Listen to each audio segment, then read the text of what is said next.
Welcome to Season 3 of the You Belong podcast by Faith Young Adults, where no matter who you are, where you're from, or what you've done, you belong. I'm your host, Brayden Benvenuti. Let's get real.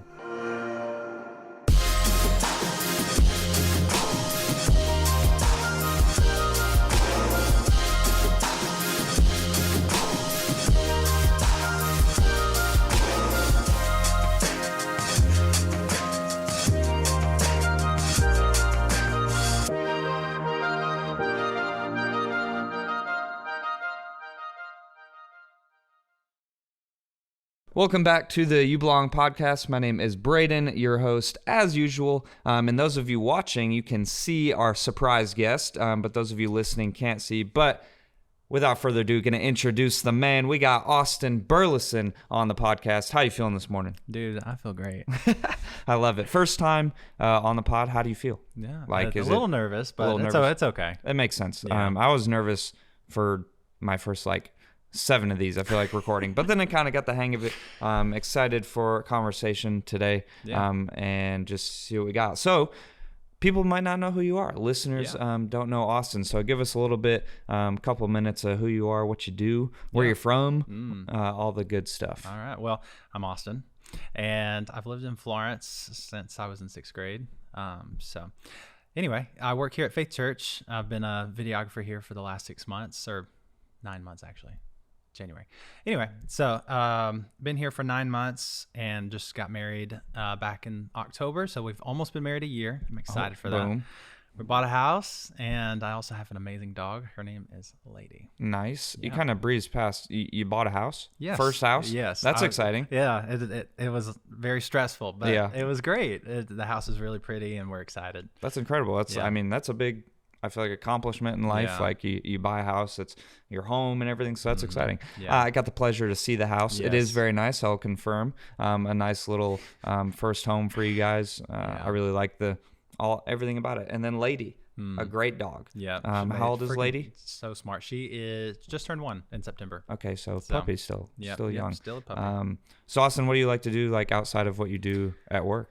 Well, I love to do creative stuff. I already do that at work anyway, but things I like to do for fun is just outdoor adventuring and taking pictures and doing video stuff. Yeah. We've been on a few adventures ourselves together. Pretty cool. Alabama is a lot cooler than I think people realize. Yes. There's some cool spots. Hidden spots. For sure. And so you said you work here at Faith Church. Obviously, I know what you do, but kind of explain a little bit further what you do here. Yeah. So I'm on the creative team here, and I manage our website. I also do our videos that we do, like special element videos, like Mother's Day videos, and I also take pictures on Sunday and just anything that's creative, any type of creative need.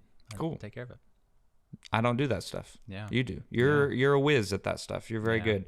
I try to be. And so it's really cool to see all that stuff, because it things I can't do. I have even more respect for people, and I'm more just a awe, because I'm I cannot do that. So that's impressive to see those things. And and so it's really cool to see everything we get to do as a church that comes from you guys, a creative team, because it's really good stuff. And I think it helps just kind of share the gospel in a really cool way, other than preaching and worship and all that. But then you can create a video that is just, it's powerful, and you're sharing people's stories and stuff like that. So it's really cool to see that stuff.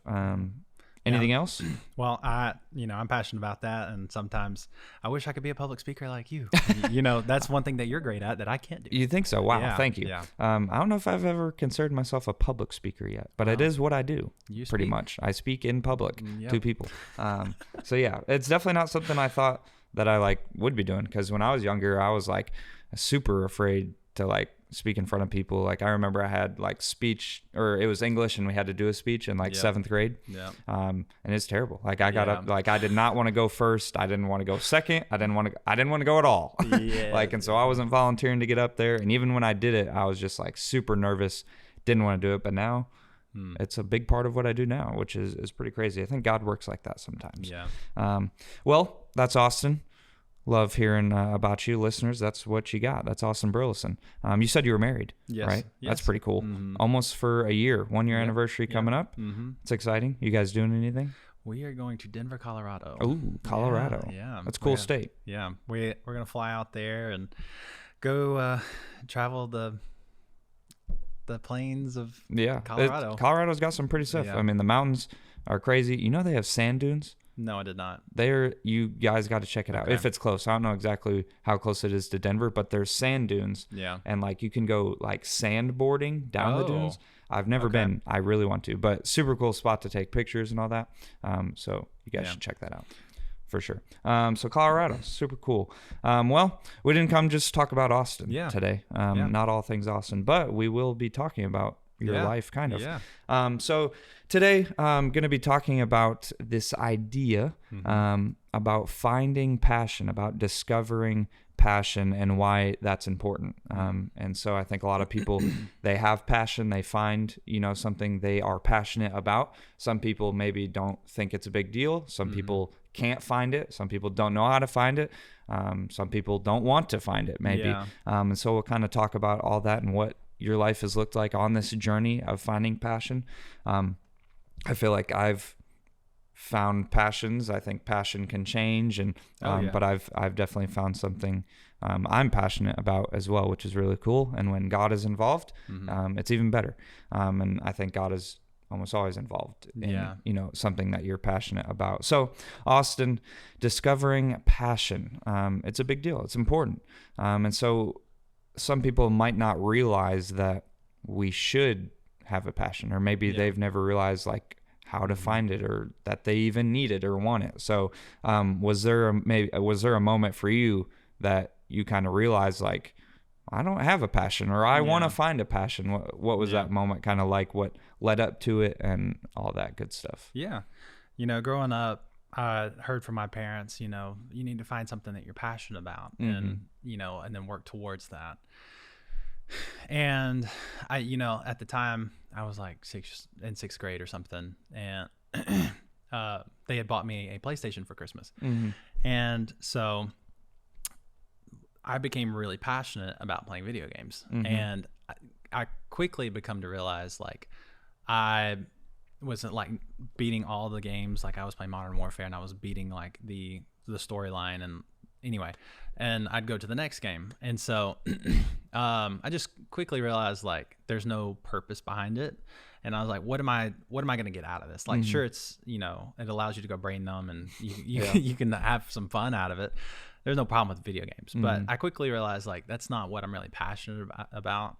I see these kids who like learn how to play guitar and piano, or they'll get really involved in a sport and they'll make that their passion. So that is around the time when I realized that that's when I needed to, find my passion. Yeah. Cause I mean, it obviously was something you enjoyed doing. So it's almost like, is this my passion? And then you do it for a little bit longer and you're like, this just isn't like, I enjoy it, but like, this isn't like what sets like my heart like on fire, like for doing something like purpose and like, there's something I can do here to like help people. Like I think when I think passion, I think there's a lot more to it than just you really enjoy doing something. Yes. There's so many more aspects that like you're passionate about this because like it's going to like help people, or it's going to like, it can change lives, or it brings like just something out of you that's like different than just like, well, I really like playing video games. And there's some people that they turn video games into their passion, because then they start like streaming them playing and they're putting it out online, and then that helps them interact with people, and now there's people watching them playing, and they get to help people figure out how to play video games, how to get better, and like then they have kind of almost this whole like community of people. And so there's people that turn things that they make it good. Like me and you might really enjoy doing one or two of these things, but it's a hobby and like we just do it. But are we passionate about it? No. But people could turn that into a passion. For real. And that's what I think is really cool, is that almost anything can be a passion. Like everybody has different passions. And so I think that moment though, lots of people need to have that moment of like realizing like, okay, I'm not passionate about this and I don't really have one. Like now what? And the first step in all these things, like recognizing the things. So like when you recognize like I need a passion or I don't have it, then now you can be aware and intentional of like trying things and finding a passion, because it's not, a lot of times it's not going to just drop in your lap. Yeah. Now there are some lucky people in the world that I think like they just I don't know, out of the womb they like had this thing and it's just what they do and it brings them passion. I'm like, well, that was easy for you. But that's not the case for the majority of people.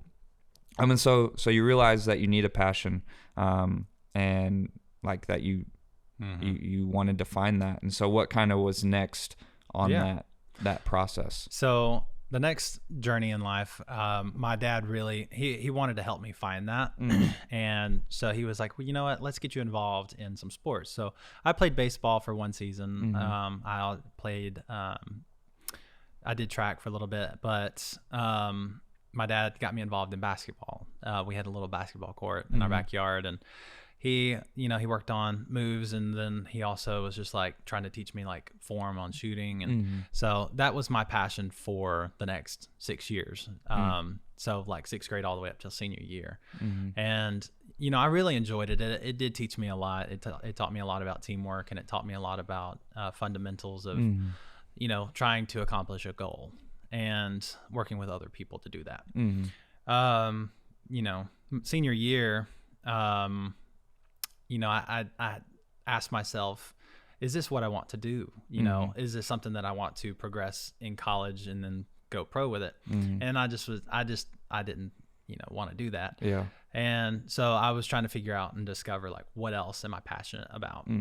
So that's pretty much the next season of that life. And then what happened after basketball? Like there was, so we had talked about this, kind of, and so I'm aware of things or whatever. And so for the listeners, like, so I know that there was, a moment or whatever, like in high school where that kind of basketball came to a halt almost like out of your control, but also like in your control also. And then something else came about. And so kind of explain kind of what happened there. So senior year, there was this girl that I really liked. And anyway. Isn't there always? Right. And she was like, we're doing Grease for drama club this year. And she's like, have you ever heard of it? And I said, no. She's like, well, it's a really old movie and it's really fun and it's awesome. You should go watch it. So I went home, watched it, and I loved it. It was great. The songs were really catchy, and I just loved the storyline. Anyway, she told me, she was like, you should try out for the lead. And I was like, okay, yeah, I feel like I could do that.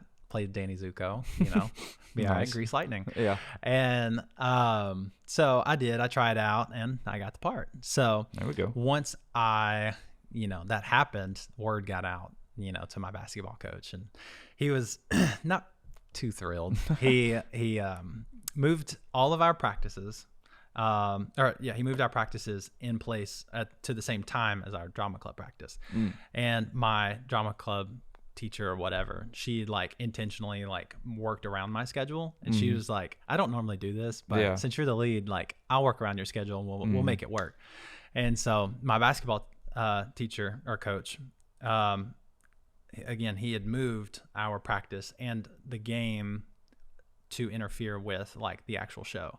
And so I was pretty frustrated. I felt like it was a High School Musical moment, like Troy Bolton. Real. And I was like, wow, this is weird. And anyway, so I went to his office, and I had to quit. I had to make the choice of picking one over the other. And I was like, if I'm going to be passionate about something, I'm going to try this. Not saying that I want to do this forever, but I'm not going anywhere with basketball, so why not try something new?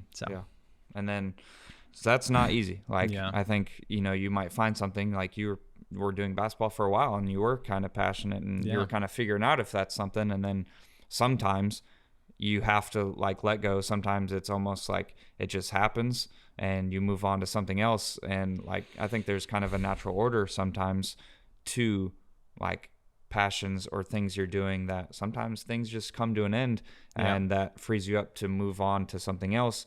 And not necessarily move up, but it's just like move around to do something else.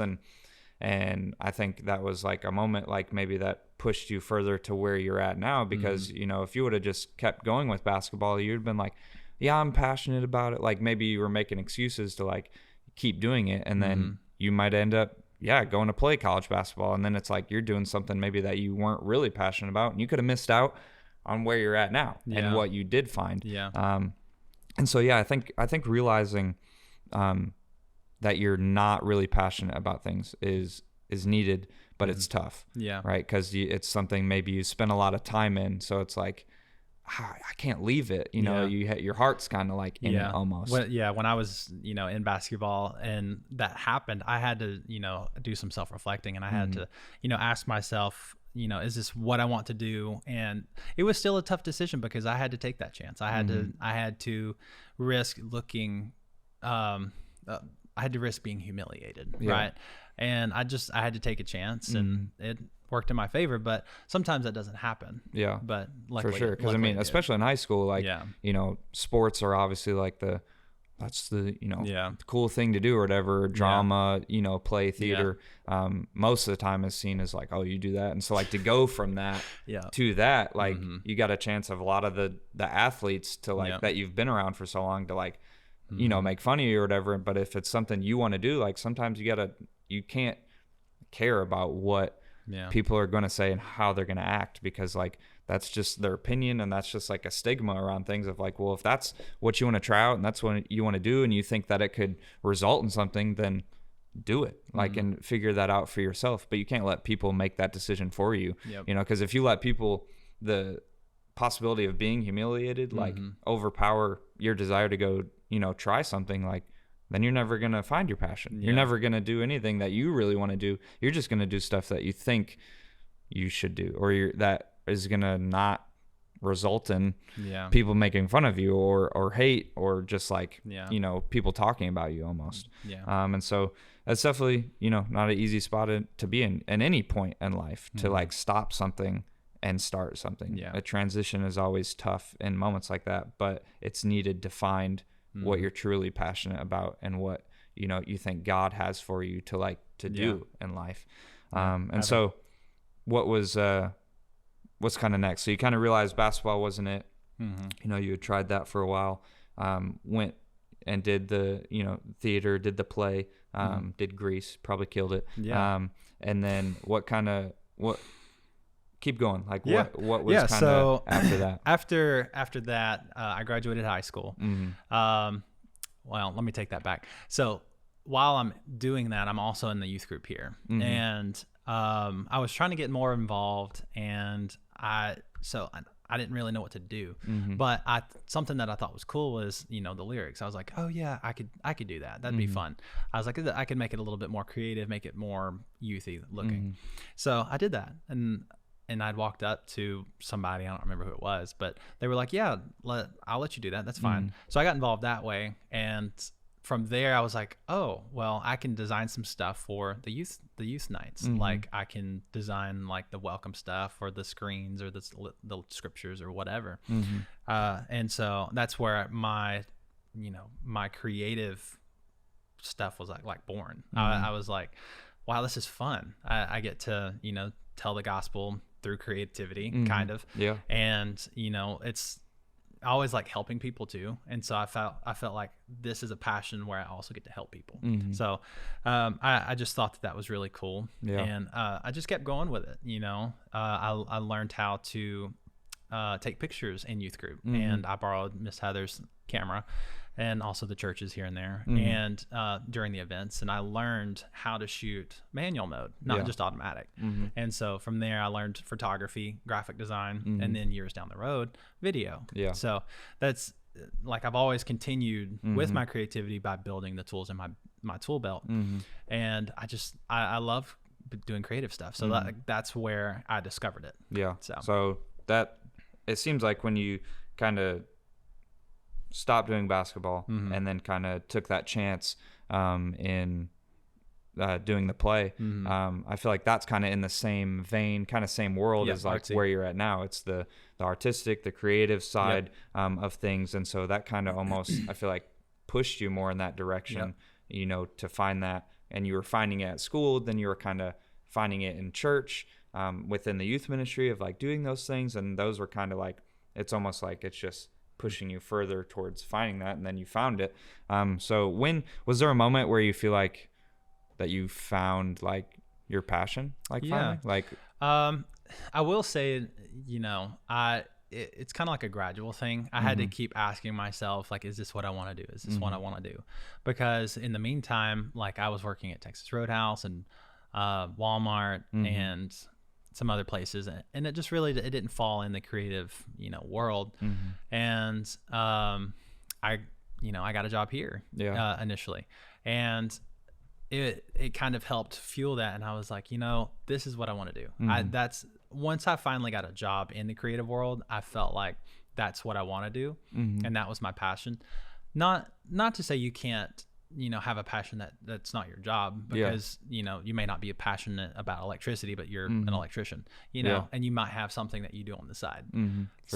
So as long as that was just for me though, I found my passion, and it was kind of confirmed once I had a job, but really, it was really confirmed just because I love to do it outside of my job. Like I loved going to take pictures and loved just adventuring, getting to do that. And it was really fun. So was there fear ever, like within this, of like taking a chance, you know, like not saying no to opportunities? Like, was there, what kind of did that look like? You know, there was some fears, like thinking, like, what are you saying, like questioning whether that is my passion? Yeah. Or even like before you kind of find that, like within the, I think we kind of talked about already, but taking the chance of like leaving basketball and doing, you know, the play, or then like, and then even finding things at the church of like progressively moving in that. Was there ever like, I guess maybe, was there any, I guess, questions of like, did I make the right choice leaving basketball? No, I mean, yes, a little bit, because I felt like my dad really wanted me to pursue that. And I felt like maybe I was letting him down, but he reassured me. He was like, as long as you're passionate about something and you're continually driving towards something, he's like, I don't care what you do. Yeah. And I mean, and outside of that, there were a couple of times like I was questioning, like, is creativity like what I want to do? Because, you know, looking at a camera and wanting to do manual mode for the first time, like that's scary. Opening up Premiere to do video, that's scary. Even Photoshop. I remember making my first sermon series graphic for, you know, Pastor Ryan. And I stressed myself out. I was like, this isn't good enough. Like, is this even usable? And like, I'm not even a creative. Like I had those moments where, you know, I doubted what I was doing, but you know, I had those people around me that were like, dude, you're doing a great job. And that's ultimately having those people around me. That's what helped me as well. Yeah, that's good. I think, you know, a lot of times we try and do things that other people want us to do. It's almost like we kind of talked about before, we just care more about what other people think than what we think sometimes. And we try and please other people, you know, and a lot of times it's our parents, because that's just what happens. If like we think they want us to do this, like we're going to do it. I think a big problem of like finding your passion, finding what you want to do in life, whether that is like career or just your passion. Because I think the goal sometimes is to make your passion your career, to like find a way to make money with your passion, because then that's great. Now you're doing both. But I think there are some people, you know, you're going to do work with something that you're not passionate about, but you do have a passion outside of work, and that's okay too. You can have them separated and do both. Some people might want to do that, but I think it's really cool when the two collide. But a lot of times the problem with finding the passion with people is that they don't try new things. They don't step out. They're fearful. And they're fearful of, I thought we were going to do it again, failure. But they're fearful of that and they're comfortable. I think like they might start something when they're young, and then they just do it for a long time. And they might like it, but it may not be their passion. But they never are going to find their passion if they don't step out of what they're comfortable in and do something different. And what I think is cool about your kind of journey and story is like you did do that. Like you didn't just stay with one thing all the time. Like you're like, I know I want to find like what I'm passionate about and tried new things. And not everybody does that, because new things are scary. And like you don't want to try and then fail. But I think that's just part of it. Like you're going to have to fail. But I think, a lot of people, like they care about maybe what their parents, mentors, friends, what everybody else thinks. and that limits them to just what they're already doing, and they're not going to maybe find that passion. And it's not a good thing. Like, you don't want to do things because you think other people want you to do them. Exactly. Like, you want to do it because you want to do it. Yeah. And so yeah, failure. I think that's kind of a big thing. Kind of maybe speak on that if that kind of was within your journey. So there's always going to be failure. I think a lot of times you have to learn from that. And so like the next thing I was going to talk about is like refining, your passion. Yeah. Whenever I was taking pictures in the youth group, I was in manual mode. Like I was hopping between automatic and manual mode, and I had to lose a little bit. I had to say, oh crap, these photos are blurry. Yeah. How do I make them less blurry? Okay, shutter speed. I learned that afterwards. Yeah. But I still had those moments where after service, like I was like, man, I can't use these pictures. But I grew and I learned. Like I have to refine, what I'm doing, and I have to accept people's help that when they help, do with helpful criticism. It's like, hey, I think you should do this, or I think you should do that. People that work in that area specifically, not just anybody, but learning to have, to take criticism from mentors and from anybody, to help you progress in your journey.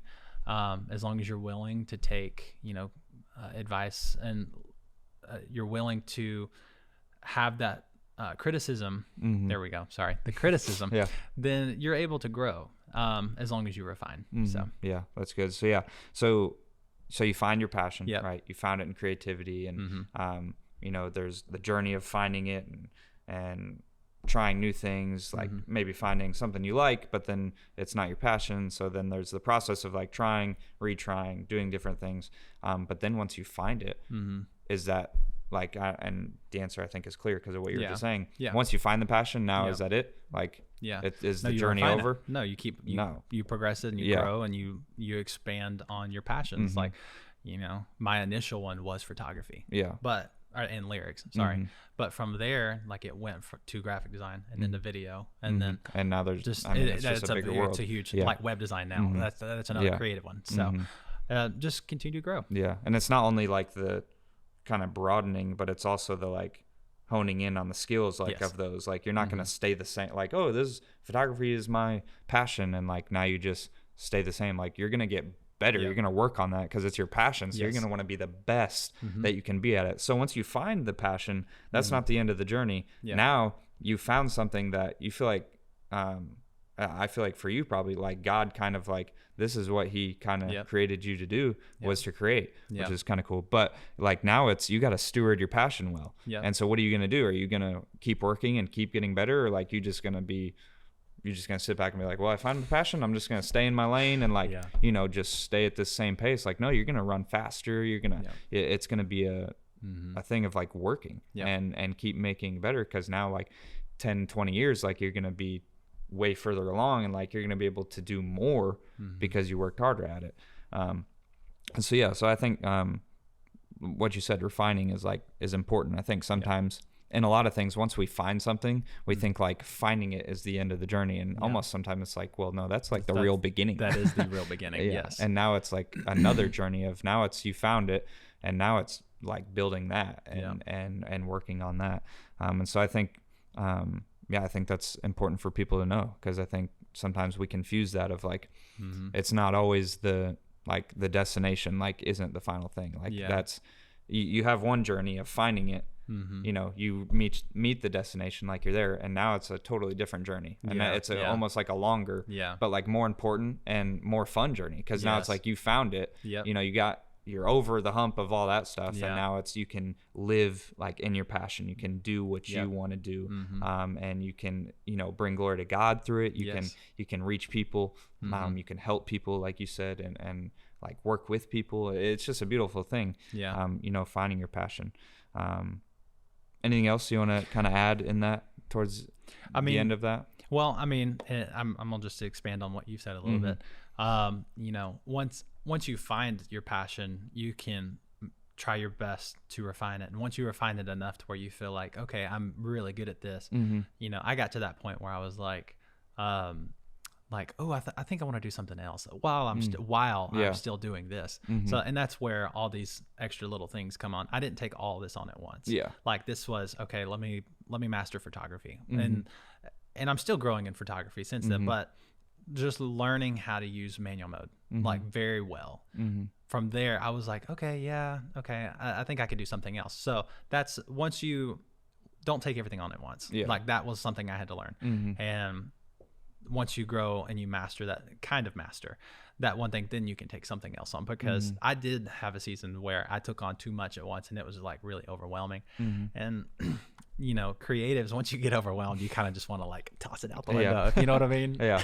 So that's all I would say is just, you know, just master what you have and then move forward. Yeah. So kind of wrapping up, what would you say to somebody maybe that they didn't get maybe the early good start that you did at trying new things, like in high school and stuff, and like maybe they're in college, maybe they're a little older, maybe they've graduated and maybe they stayed in something they're not passionate about. What's kind of maybe some advice on like how they can find, like almost like practically, like what do they do to outside of maybe the job they have to work now, like how do they find their passion?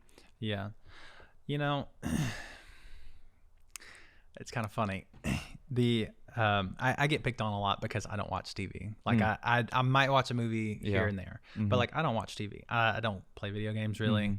And so I find passion in like my relationship with my wife and then the creative stuff in my family. Yeah. And I feel like there have been things in my life where I've had to cut back. Like growing up, I watched a lot of TV and played a lot of video games. So, and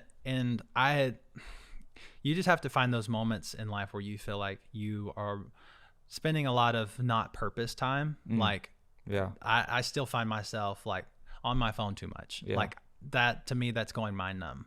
And once you spend too much time on something that doesn't help you progress or work towards something that you want to do, you have to say, okay, I'm spending too much time here. I'm gonna get on YouTube and I'm gonna learn X, Y, and Z. Like if you want to play a piano, like take time that you would normally spend on your phone.